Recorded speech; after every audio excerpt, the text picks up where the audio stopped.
Bill Henshaw here again, Constitutional Crisis Channel.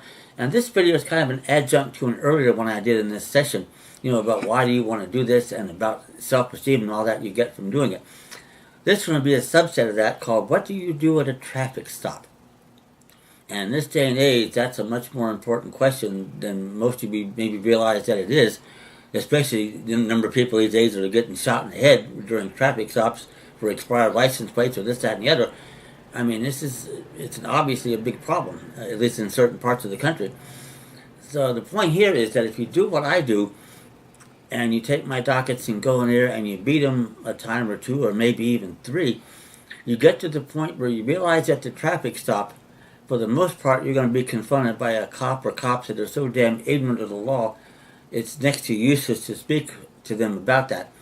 On the farm when I was growing up, we would call that as casting pearls before swine.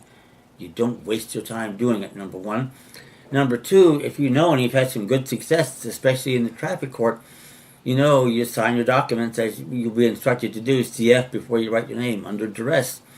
And you go in there with the documents I have and the motions I have and the challenges I have, the cases get dismissed. The bottom line here is, what the hell does it matter what happens at the traffic stop? Just take care of business. Now, those of you who, like me, don't have license, registration, and insurance may have a different situation, but then again, you may not. Because I've been stopped, although not this year, but recently 3 times, and I've not had a bit of a problem with any of that. Now, is that trend going to continue? I don't know.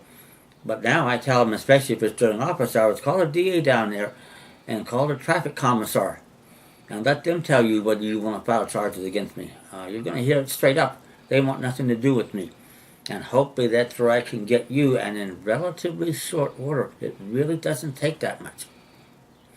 So the point is, a traffic stop, you just sign documents under duress and coercion, and you get my document packets in a hurry and get them into the clerk of the traffic court, quote unquote, before they even have a case number for it. That really works great, or at least before there's a quote-unquote arraignment.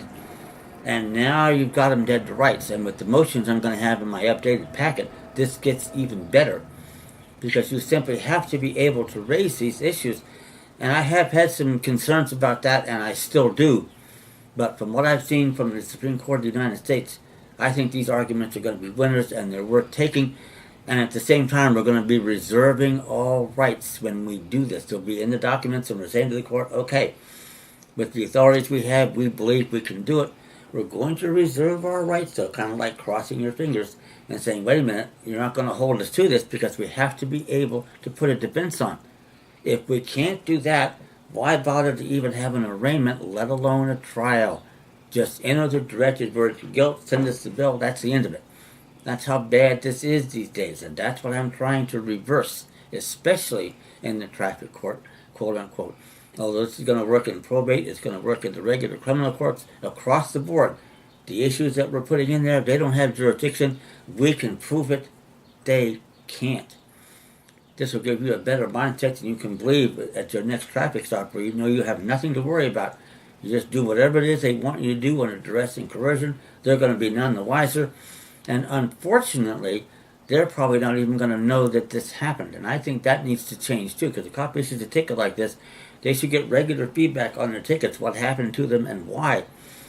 And this would be one way to educate them and get them to insist on being trained. So they're asking their people that are training them, why do we waste time on this if the charges are going to get thrown out every time we do it? That's a hell of a good question, especially coming from a law enforcement officer to the people that are supposed to be training them. That's where we're headed here. So this is what happens at traffic stop. Just chill out, take it easy. I mean, there's nothing they're going to be able to get you for. I know that right now. You'll soon enough know it when you have a little success. You get my documents and read them. They're common sense. They're going to make sense. Not a lot of legalese.